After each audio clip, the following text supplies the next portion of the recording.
Let's go under the sea and paint a sea turtle. This has been another top request. Take your mop brush, and I'm going to start with a sea foam type green with a little bit of white and do back and forth strokes at the top of my canvas, and we're going to go for an ombre effect. So from light at the top to dark at the bottom of the ocean. So after using white at the top, I'm going to use just the sea foam green, and without washing my brush, dip right into a darker green, blue, teal.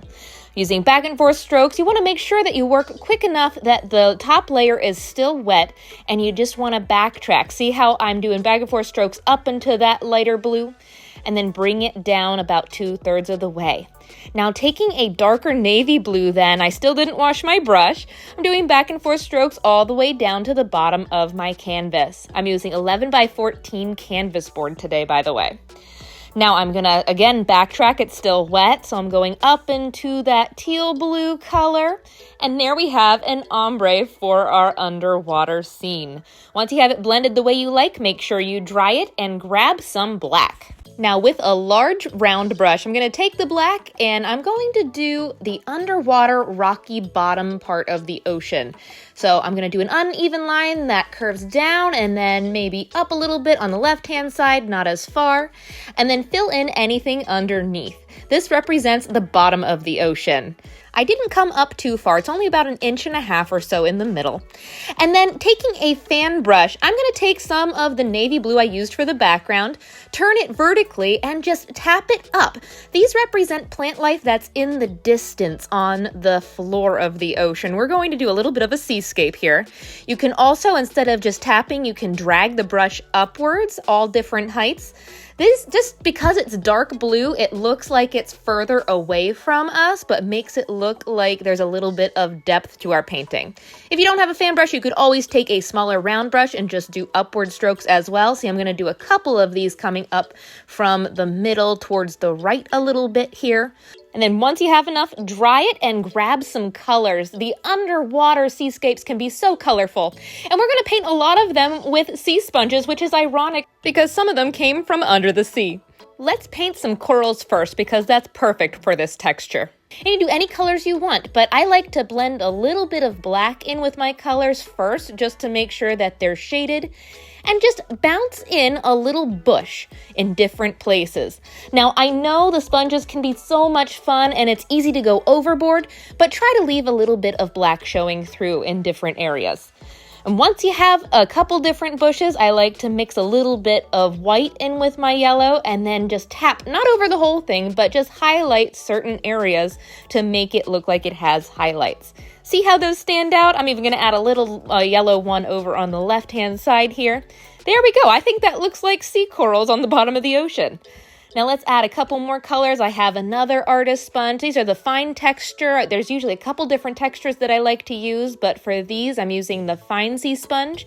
Let's do another little orange one over here on the right, and then go back in with the white and orange for highlights. Ooh, we're really going to make that one pop. There we go. Just along the top, you don't want to make the whole thing highlighted. You still want to have that depth. Let's do some purple. I probably didn't need to add the black to this purple, but I still did. And then when you add a little bit of white to the purple, then it will really pop. See that? Just a little tiny light tap. Don't load up your sponge too much. You don't want to get blobs of paint. That's the first thing that people run into. I would usually practice off to the side or even tap a lot of the paint off on the side of your plate until you have just a little bit of texture. Doing some on that right side. Hey, look, now we're getting there. I'm going to even add a little bit of pink, but I'm pushing the envelope with a little bit too much, I think, because I still want to see some of the ocean floor. There we go. Oh, it's looking colorful. Now, taking a small round brush, I'm going to make like an earthy bright green. I want to go for bright colors today. And I'm just going to do like a little sea fern. I don't know. Is this a thing? I feel like there needs to be a little sea fern in here. So I did a line up and then I'm just doing little angled out lines on either side. I'm even going to mix a little bit of orange in there and brown to make it earthy. And you can even just do individual strokes too if you want individual grasses. Just the key with this is different textures. It doesn't even have to be a technical sea plant, just something to give the illusion of various plant life growing on the ocean floor. Something fun to look at.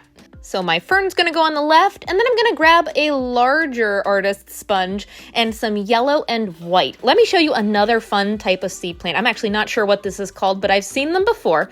I'm bouncing it a little bit in front of the sea fern, maybe over a little bit further. I'll do some over here with this other yellow just to mix the textures. See, isn't that fun? And then I'm going to take a detail brush and with the same color, yellow and white, on each of the larger dots that the artist sponge made, I'm going to give them tiny little veins or branches. Kind of looks like spider legs, but I guess little tentacles coming off of each of the larger dots in different places where there's a gap. See how you can still see some of the black from the ocean floor? That helps these stand out a little bit. And just have fun with them. You can do them all over, even in the middle. What is this called? Is this a different type of sea sponge? I don't know, but I've seen them, and just this little extra detail can make all the difference. I love that. Now, like I said, I might have gone a little bit too far, so I'm going to take some black now on my round brush and just clean up some different areas where I wanted some shading to be underneath them. You want to see a little bit of definition so they don't all run in together. And I feel like I need more pink. So taking a size 3 round brush, I'm gonna take pink and even some purple. And how about on this right side here, I'm gonna have another type of plant just do nice, long, like almost wavy strokes. They're not perfectly straight. They're growing all the way from the bottom, so they're closest to us. They can be a little bit bigger. They can go off the page, they can cross over each other, all different heights. Just keeping it in the right-hand side. And then I'm going to take white on my brush before it dries and give each of them some highlights. Don't know what this is called either, but it is so much fun. And because it's in the corner, it will help balance out the painting with the sea turtle. Now, I'm also going to take my detail brush and add some highlights to this fern over here as well. That's optional. Any types of bright highlights you can add in the end will really make everything stand out. It's up to you how colorful your ocean floor is. Now let's paint a sea turtle. So I'm going to take a pencil and just sketch the outline of my shell. The way it's tilted is going to be the way he's swimming. And then I'm going to take a large round brush with some brown and even some black. So I'm going to do really dark brown. You can do whatever color shell you want. I'm going to outline the shell shape and then fill that in. Just one solid color. If you do a brighter color, just make sure you paint it white first so that color will really stand out, and then dry it. Kind of looks like the bottom of a boat, doesn't it? But let's turn him into a turtle. So taking a small round brush, I'm going to do bright green. I'm going to do a short line coming out from the tip of my shell and then do 2 curved lines down into the shell. Don't worry if you get paint into the brown because we're going to fix it up, but fill in that shape. I'm even going to round his nose off a little bit, and why don't we give him some cheekbones? See how we're doing a little bit more of a point that sticks out there? There we go. And for his legs, we're going to have a line that curves out, but then it's going to curve towards the back of him like a little hook. And then go into his body, we're just going to do a wiggly line that curves into the shell. Don't forget the wiggles, that makes it fun. On the opposite side, we're just going to do the opposite way. It's going to hook out and around towards the back of him because he's swimming. And then wiggle, wiggle, wiggle, and curve into the shell. There we go. And then fill it in. We're just doing one solid color again. And the back legs, same thing, but they're just a tiny bit smaller. So curve a line out. You can even give him a little bit more of a knee joint there, kind of like we did with the cheekbones. A little point, and same thing on the opposite side. Curves around, and then wiggle, wiggle, wiggle, and curve into the shell. There we go. Now I see a turtle. Now before we move on, I'm going to take a little bit of white with my green and just highlight the tips of his legs and his head. It's up to you how much highlighting and shading you do, but I'm just doing a little bit for definition and then dry it so that we can fix up the shell. Just going back with my larger round brush and my dark brown. I'm going to clean up around the edge, but then look what I'm going to do. I'm going to make him look like a chocolate pie by just doing a wavy line all the way around the outside edge of the shell.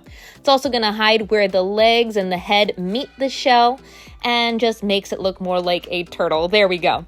Now taking my smaller round brush, I'm going to take some tan and white and do a circle in between where that shell outline was and the wavy line. Now he really looks like a pie. But let's turn him into a football now with a detail brush. I'm going to do 4 lines that line up horizontally with the direction of the head. It kind of does look like a football.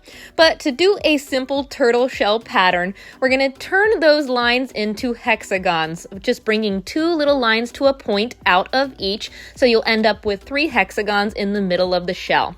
And then to finish the pattern, take a little line from each of the points of the hexagons and bring it out to that outer tan circle. There we go. That's a simple turtle shape. Now, while I have the detail brush, I'm also going to add eyes up there closer towards the nose, by the way, but they're little tiny, like almond shapes. I'm going to do a yellow curve on the inside edge for a little bit of color. And I'm out of toothpicks today for some reason, so I'm going to take my pencil and do 2 little white dots in each of his eyes as well. There. And with the detail brush, I'm going to take some really dark green now. Now, turtles usually have a pattern of scales or armor on his head and his arms. Some people do patterns going all the way across. I'm just going to do a couple larger shapes in the middle of his head and then little tiny dots, almost like freckles, going onto his nose and maybe on either side of his head.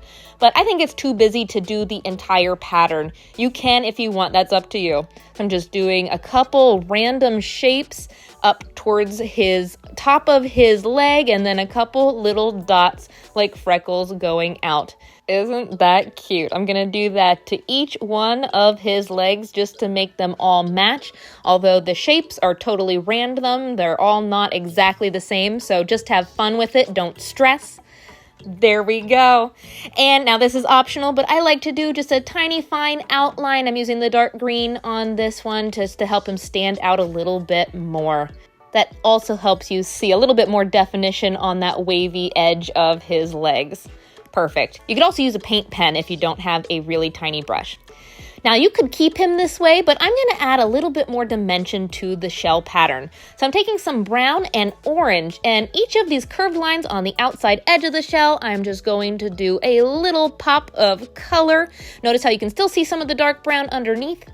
And inside each shape of the shell, I'm going to do like a little starburst. See, I put a dot in the middle, and then I just brought lines going all the way around in a circular shape almost, but bringing it out.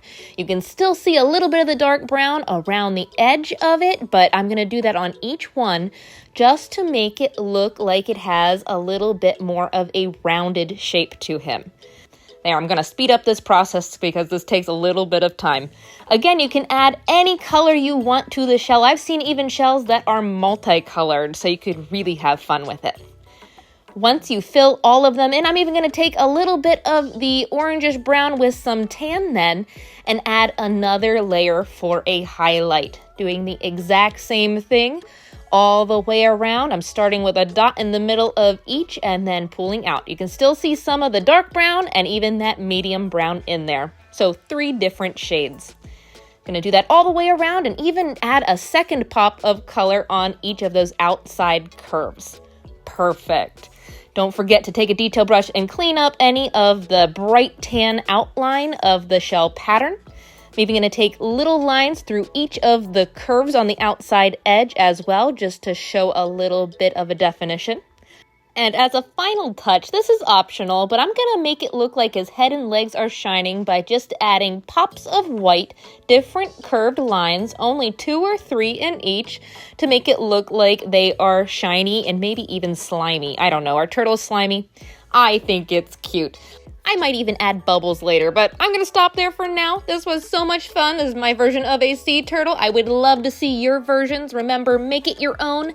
Have fun, and if you like this tutorial, follow me for more. Happy painting!